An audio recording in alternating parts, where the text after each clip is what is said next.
ദശാവതാരത്തിൻ്റെ ഒരു എവല്യൂഷൻ ഉണ്ടല്ലോ. അതായത് അതൊരു പക്ഷേ ഒരു ഹ്യൂമൻ എവല്യൂഷൻ പോലെ തന്നെ നമുക്ക്, അല്ലെങ്കിൽ ലൈഫിൻ്റെ ഒരു എവല്യൂഷൻ പോലെ തന്നെ നമുക്ക് പറയാവുന്നൊരു കാര്യമുണ്ട്. എവിടെ നിന്നാണ് തുടങ്ങുന്നത്? വെള്ളത്തിൽ നിന്നാണ് തുടങ്ങുന്നത്, മത്സ്യമാണ്. പിന്നീട് വെള്ളത്തിലും കരയിലും ജീവിക്കാൻ പറ്റുന്ന രീതിയിലത്തേക്ക് ഒരു ആംഫീബിയനായിട്ട് കൂർമ്മം അങ്ങനെ മാറുന്നു. വരാഹം പിന്നീട് വരുന്നപ്പോൾ ഒരു മൃഗമാകുന്നു. പിന്നീട് അതിനകത്തിൽ മനുഷ്യനും മൃഗവും ചേർന്ന രൂപം വരുന്നുണ്ട്, നരസിംഹം വരുന്നുണ്ട്. അതിനുശേഷം പിന്നീട് മനുഷ്യരൂപത്തിലേക്ക് വരുന്നു. അതിൻ്റെ പല രീതികളിലുള്ള എവല്യൂഷൻ വരുന്നു. ആദ്യം ഒരുപക്ഷെ വനത്തിലൊക്കെ വസിക്കുന്ന ആളാണ് എങ്കിൽ, ഇപ്പോൾ പരശുരാമനെ പോലെയുള്ള ഒരാളാണ് എങ്കിൽ, ക്രോധത്തിനെ ഒന്നും തന്നെ പെട്ടെന്ന് അങ്ങനെ നിലയ്ക്ക് നിർത്താൻ കഴിയാത്ത ഒരാളാണെങ്കിൽ പിന്നീട് അതിലൊരു എവല്യൂഷൻ ഉണ്ടാകുന്നു. ആ സൊസൈറ്റി കൂടുതൽ നമ്മൾ ഇന്ന് പറയുന്ന രീതിയിലത്തേക്ക് സിവിലാകുന്നതിനനുസരിച്ച് ഒരു ഭരണകർത്താവായിട്ടുള്ള ഒരാൾ വരുന്നു, തന്ത്രജ്ഞനായിട്ടുള്ള ഒരാൾ വരുന്നു. അങ്ങനെ ഒരു നാച്ചുറൽ എവല്യൂഷനുണ്ട്. അതിൽ നമ്മൾ അവസാനം വരെ കണ്ടു നിർന്നിരിക്കുന്നത് ശ്രീകൃഷ്ണൻ വരെ നമ്മൾ കണ്ടു നിർത്തുന്നുണ്ട്. അപ്പോൾ അത് എല്ലാ ഉപായങ്ങളും എല്ലാ തന്ത്രങ്ങളും എല്ലാ കാര്യങ്ങളെപ്പറ്റിയും വളരെ കൃത്യമായിട്ടുള്ള തത്വചിന്തയും വീക്ഷണവും ദർശനവും എല്ലാമുള്ള ഒരു യുഗപുരുഷൻ എന്ന് പറയുന്നു. അപ്പോൾ അതിൻ്റെയും അടുത്ത സൂപ്പർലേറ്റീവായിട്ടുള്ള ഒരു രീതി, നമ്മൾ ഈ എവല്യൂഷൻ നോക്കിക്കഴിഞ്ഞാൽ ഈ 9ലും മികച്ചതായിരിക്കണം 10ാമത് വരിക എന്ന രീതിയിലത്തേക്കുള്ള ഒരു നാച്ചുറൽ എക്സ്പെക്റ്റേഷൻ കൂടിയുണ്ടല്ലോ. അപ്പോൾ ആ ഒരു എക്സ്പെക്റ്റേഷൻ കൊണ്ട് നമ്മൾ ഇതുവരെ കണ്ടതിനപ്പുറത്തേക്ക് എന്ത് പ്രതീക്ഷിക്കാം, അതിനെപ്പറ്റി എന്തായിരിക്കും ഒരു പക്ഷേ ഇത്തരത്തിലുള്ള പുരാണങ്ങൾ. ഇപ്പോൾ കൽക്കി പുരാണമുണ്ട്, അല്ലെങ്കിൽ വിഷ്ണു പുരാണത്തിൽ പറയുന്നുണ്ട്. അതിലൊക്കെ പറഞ്ഞിരിക്കുന്നതനുസരിച്ച് നമ്മൾ ഡിസ്ക്രിപ്ഷൻ വെച്ച് മാത്രം നോക്കുകയാണെന്നുണ്ടെങ്കിൽ അദ്ദേഹം ഈ പറഞ്ഞതുപോലെ അശ്വാരൂഢനായിട്ട് വരുന്നു, ആ കുതിരയ്ക്ക് ചിറകുകളുണ്ട്. അപ്പോൾ ആ രീതിയിലത്തേക്കുള്ള ഒരു കാര്യം പറയുന്നുണ്ട്. പക്ഷേ നമ്മൾ ഇന്നത്തെ ഒരു കാലഘട്ടം, നമ്മൾ ഇന്ന് പറയുന്ന കലിയുഗം എന്താണ് ഇവിടുത്തെ കലി, ആൾക്കാർ ഏത് രീതിയിലാണ് ആൾക്കാർക്ക് ഇപ്പോൾ ധനത്തിനോട് ആസക്തി, മറ്റു പല രീതിയിലുള്ള ഫിസിക്കലായിട്ടുള്ള അല്ലെങ്കിൽ മെറ്റീരിയലായിട്ടുള്ള കാര്യങ്ങളോടുള്ള ആസക്തി, ഇതെല്ലാം തന്നെ ഒരുപക്ഷെ ഒരു മാനുഷിക മൂല്യങ്ങളെയെല്ലാം തന്നെ ഇല്ലാതെയാക്കിക്കൊണ്ട് സ്വേച്ഛ മാത്രം പരിഗണിച്ചുകൊണ്ട് ആൾക്കാരൊരു തെറ്റായ രീതിയിലത്തേക്കുള്ള ഒരു ജീവിതക്രമത്തിലേക്ക് പോകുമ്പോൾ അതിനെയെല്ലാം തന്നെ തടയുന്നതിന് വേണ്ടി വരുന്ന ഒരാൾ. അപ്പോൾ നമുക്ക് ഇന്നത്തെ ഒരു ആധുനിക കാലത്തിൽ ഈ രീതിയിലത്തേക്കുള്ള ഒരു ഡിസ്ക്രിപ്ഷൻ ഒരുപക്ഷെ മാച്ച് ആവില്ല. ഒരാൾ വരികയാണ്, പറക്കുന്ന കുതിരപ്പുറത്ത് വരുന്ന ഒരാൾ എന്നതിനപ്പുറത്തേക്ക് ഇന്നത്തെ കാലത്ത് നമുക്കിതിനെ ഏത് രീതിയിലത്തേക്ക് സങ്കല്പിക്കാം. കൽക്കി ഇന്ന് വരുമോ, എത്ര നാൾ കഴിഞ്ഞ് വരുമോ എന്നുള്ളതല്ല ഞാൻ പറയുന്നത്. നമ്മളിപ്പോൾ ഉള്ള ഒരു പ്രോഗ്രസീവ് സൊസൈറ്റിയിൽ വരേണ്ടുന്ന കൽക്കി ഏത് തരത്തിലുള്ള കൽക്കിയാണ്? കാരണം നമ്മുടെ ഗ്രീഡ് എന്ന് പറയുന്നത് ഏതൊക്കെ രീതികളിലാണ്, നമ്മുടെ മാർഗ്ഗങ്ങൾ എന്തൊക്കെയാണ് എന്നുള്ളതറിയാം. അപ്പോൾ അതുമായി ബന്ധപ്പെട്ട് എന്തെങ്കിലും ഡിസ്ക്രിപ്ഷൻസ് അങ്ങനത്തെയുള്ള എന്തെങ്കിലും കാര്യങ്ങൾ അങ്ങ് ശ്രദ്ധിച്ചിട്ടുണ്ടോ? അല്ല, ഈ ഡാർവിൻ്റെ പരിണാമ സിദ്ധാന്തം നമ്മൾ വായിക്കുമ്പോൾ, ഒറിജിനൽ സ്പീഷീസ് വായിക്കുമ്പോൾ വളരെ കൃത്യമായി പറയുന്ന ഓർഡറിലാണ് ദശാവതാര കഥ വരുന്നത്. റിവർ വാലി സിവിലൈസേഷൻസിലൊക്കെ മത്സ്യ ഒരു ആരാധനാമൂർത്തിയാണ്, അതാണ് മത്സ്യാവതാരം എന്ന് പറയുന്നത്. എന്നാൽ പെനിൻസുല ആൻഡ് ഐലൻഡ്സ് അവിടെയൊക്കെ ഈ ആംഫിബിയൻ ലൈഫാണ് പോസിബിൾ. അതുകൊണ്ട് തന്നെ ആംഫിബിയനായി നിൽക്കുന്ന ഒരു കൂർമാവതാരം വരുന്നു.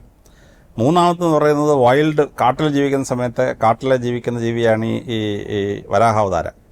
ഇനി ലോകത്തിൽ ഇസ്ലാം മതത്തിൽ ഉൾപ്പെടെ സ്വർണ്ണത്തിന് പറയുന്ന പേര് വരാഹൻ എന്നാണ്. കാരണം രാഷ്ട്രകൂട രാജവംശത്തിന് നാണയമായിരുന്നു സ്വർണ്ണ നാണയമായ വരാഹൻ. അതിൻ്റെ ഒരു വശത്ത് വരാഹത്തിൻ്റെ പടമായിരുന്നു വരച്ച് വെച്ചിരുന്നത്.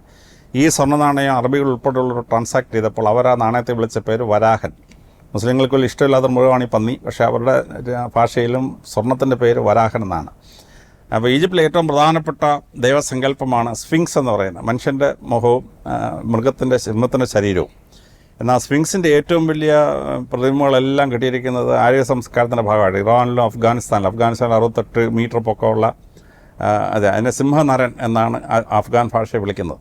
അത് ഇന്ത്യയിൽ വന്നപ്പോഴേക്കും നരസിംഹമായി, തലസിംഹവും ഉടൽ മനുഷ്യൻ്റെയായി മാറി. അതങ്ങോട്ട് കഴിയുമ്പോൾ വാമനൻ വരികയാണ്. ലോകത്തിലെ ആദ്യത്തെ ജനവിഭാഗം മുഴുവൻ ഹൈറ്റ് കുറഞ്ഞ മനുഷ്യരായിരുന്നു. 4 അടിയൊക്കെ ഉള്ള ഹൈറ്റ് ഉണ്ടായിരുന്നുള്ളൂ. മനുഷ്യനൊരു 15,000 വർഷത്തിന് മുമ്പാണ് മനുഷ്യൻ 6 അടി പൊക്കമുള്ള മനുഷ്യനായിട്ട് മാറിയത്. പ്രോട്ടീൻ കണ്ടൻറ്റാണ് ആഹാരത്തിൽ കൂടി പോകാൻ വലിയവനായി. അപ്പോൾ പ്രിമീവൽ മനുഷ്യൻ്റെ സമയത്താണ് ഈ പിഗ്മിയബിലിരിക്കുന്ന വാമനൻ എന്ന് പറയുന്ന ആൾ. പക്ഷേ അത് കഴിഞ്ഞപ്പോഴേക്കും രാഷ്ട്രസങ്കല്പം വന്നു. രാഷ്ട്രസങ്കല്പം വന്നപ്പോഴേക്കും പരശുരാമൻ എങ്ങനെയാണ് ഈ വാർലോഡ്സിനെയൊക്കെ പരാജയപ്പെടുത്തി നാട്ടിലൊരു ലോ ആൻഡ് ഓർഡർ സിറ്റുവേഷൻ ഉണ്ടാക്കുക. ശ്രീരാമൻ വന്നപ്പോഴത്തേക്ക് വെൽഫെയർ സ്റ്റേറ്റ് ഉണ്ടാക്കി, ടാക്സേഷൻ റെഡിയാക്കി, പാവപ്പെട്ടവർക്ക് പെർ ക്യാപിറ്റ ഇൻകം വർദ്ധിപ്പിച്ചു, അവന് ക്ഷേമരാഷ്ട്രം ഉണ്ടാക്കി. പക്ഷേ അത് കഴിഞ്ഞ് ബലരാമനും ശ്രീരാമനും വന്നപ്പോഴേക്കും വളരെ കൃത്യമായി ജനാധിപത്യത്തിൻ്റെ ഭാഗമായിട്ട് മാറ്റുകയാണ്. അതായത് ബലരാമൻ്റെ ഭാര്യയെ കല്യാണം കഴിച്ചപ്പോൾ കിട്ടിയ സ്ത്രീധനമാണ് ഈ ദ്വാരക എന്ന് പറയുന്നത്. കുശസ്ഥലി എന്ന് പറഞ്ഞ സ്ഥലം. ദേവന്തൻ്റെ 4 മക്കൾ, 3 ആൺമക്കൾ, 1 മകളുമായിരുന്നു. ആ മകളെ രേവതിയെ കല്യാണം കഴിച്ചാണ് ബലരാമൻ സ്ത്രീധനം കിട്ടിയതാണ്. ബലരാമനും ശ്രീകൃഷ്ണൻ അവിടെ ചെന്ന ശേഷം they never started a monarchy, they never അവർ തലയിൽ കിരീടം വെച്ച രാജാക്കന്മാരായില്ല. പകരം ജനങ്ങളെ എലക്ട് ചെയ്തിട്ട് 36 ജനപ്രതിനിധികളുണ്ടാക്കി. അതിനെയാണ് മഹാഭാഗവതത്തിൽ വിളിക്കുന്നവർ ദാസാർഹി, ദാസന്മാർ അർഹരായവരെ തിരഞ്ഞെടുത്തവർ. ലോകചരിത്രത്തിൽ ആദ്യത്തെ പാർലമെൻറ്റാണ് ദ്വാരകയിൽ തുടങ്ങിയ ദാസാർഹി. ആ ദാസാർഹിയിലാണ് പ്രൊഹിബിഷൻ ഉണ്ടാക്കുന്നത്, എങ്ങനെയാണ് ചർച്ച, എങ്ങനെയാണ് പാർലമെൻറ്റ് നടക്കുന്നത്, മുഴുവൻ ഭാഗവതത്തിൽ കൃത്യമായിട്ട് രേഖപ്പെടുത്തിയിരിക്കുകയാണ്. അതങ്ങോട്ട് കഴിഞ്ഞ് വരുന്ന അവസരത്തിലാണ് ഇത് വഷളാവുന്നത്, സിറ്റുവേഷൻ വഷളാവുന്നത്. അപ്പോൾ അക്രമികളെ നേരിട്ടിട്ട് 44 ഇൻവേഷൻസിനെ നേരിട്ടു ഭഗവാൻ കൃഷ്ണൻ. എന്നിട്ട് ഐഡിയൽ സ്റ്റേറ്റ് അങ്ങോട്ട് ഉണ്ടാക്കുകയാണ്. അപ്പോൾ ഐഡിയൽ സ്റ്റേറ്റ് ഉണ്ടാക്കുന്ന ഭഗവാൻ കൃഷ്ണൻ വലിയൊരു പ്രത്യേകത ഉണ്ടായിരുന്നു. അദ്ദേഹം അമ്പാടിയിൽ നിന്ന് വൃന്ദാവനത്തിൽ പോയി, തിരിച്ചൊരിക്കൽ അമ്പാടി പോയില്ല. വൃന്ദാവനത്തിൽ നിന്ന് മധുരയിൽ വന്നു, തിരിച്ചൊരിക്കലും വൃന്ദാവനത്തിൽ പോയില്ല. മധുരയിൽ നിന്ന് അദ്ദേഹം ദ്വാരകയിൽ പോയി, he never return to Madurai. അപ്പോൾ വൺ വേർഡ്, മനുഷ്യൻ മുമ്പോട്ട് പോകുന്ന ആ പ്രോഗ്രഷൻ്റെ ഭാഗമാണ് ഭഗവാൻ കൃഷ്ണൻ. ഒരു സ്ഥലത്ത് നിന്ന് മറ്റു സ്ഥലത്ത് പോയിട്ട് തിരിച്ച് പഴയ സ്ഥലത്തോട്ട് പോകാതെ മുന്നേറിക്കൊണ്ടിരിക്കുന്ന മനുഷ്യനാണ്. ആ മുന്നേറിക്കൊണ്ടിരിക്കുന്ന യാത്രയിലാണ് കൽക്കി വന്നിട്ട് that forward journey is made into a circle. You go back to your original. വാർദ്ധക്യത്തിലെത്തുമ്പോൾ you have to once again become a child. Second childhood എന്ന് പറയും. വാർദ്ധക്യത്തിലെത്തുന്ന മനുഷ്യൻ സെക്കൻഡ് ചൈൽഡ്ഹുഡാണ്. മനുഷ്യൻ മരിച്ചു കഴിയുമ്പോൾ അവൻ പുനർജന്മം എടുക്കുകയാണ്. He will come back in a later life. പുനർജന്മം എടുക്കുകയാണ്. അപ്പോൾ സിവിലൈസേഷൻ ഓൾസോ പുനർജന്മം എടുക്കണം. അപ്പോൾ കൽക്കി വന്നിട്ട് ഈ ബാഡ് സിവിലൈസേഷൻ നശിപ്പിച്ചിട്ട്, ഈവിൾ ഫോഴ്സിനെ കൊണ്ട് നശിപ്പിച്ച ശേഷം civilisation is reverted back to its original primeval pure form. അവിടെയാണ് കൽക്കിയുടെ വിജയം എന്ന് പറഞ്ഞാൽ. പലരും ധരിച്ചതിന് കൽക്കിയുമ്പോൾ കൊല്ലാൻ വരുന്ന ആളാണെന്നാണ്, മനുഷ്യനെ കൊന്നു തീർക്കുന്നതെന്നാണ്. മനുഷ്യനെ കൊന്നു തീർക്കുന്നതല്ല, ദി ഈവിൾ ഈസ് ഡിസ്ട്രോയിഡ്. എന്നിട്ട് ഭഗവാൻ കൃഷ്ണൻ കൊടുത്ത ആ പ്രോഗ്രസ്സിനെ സൈക്ലിക്കലാക്കി മാറ്റി it goes back to original. വാർദ്ധക്യത്തിലൊരു മനുഷ്യൻ സെക്കൻഡ് ചൈൽഡ്ഹുഡിൽ പോകുന്ന പോലെ സിവിലൈസേഷൻ സെക്കൻഡ് ചൈൽഡ്ഹുഡിലോട്ട് പോവുകയാണ്. മൂന്നാമത്തെ ആസ്പെക്റ്റിൽ ഒരു നശിച്ചു പോയൊരു സിവിലൈസേഷൻ നശിച്ചു കഴിഞ്ഞപ്പോൾ he starting everything A new, പുതുതായിട്ട് മാറ്റാണ്. ഇപ്പോൾ ഒരു കമ്പ്യൂട്ടർ പ്രോഗ്രാം ചെയ്തു, കമ്പ്യൂട്ടർ പ്രോഗ്രാം ഡാമേജ്ഡായി. അപ്പോൾ ആ കമ്പ്യൂട്ടർ എക്സ്പെർട്ട് എന്ത് ചെയ്യും?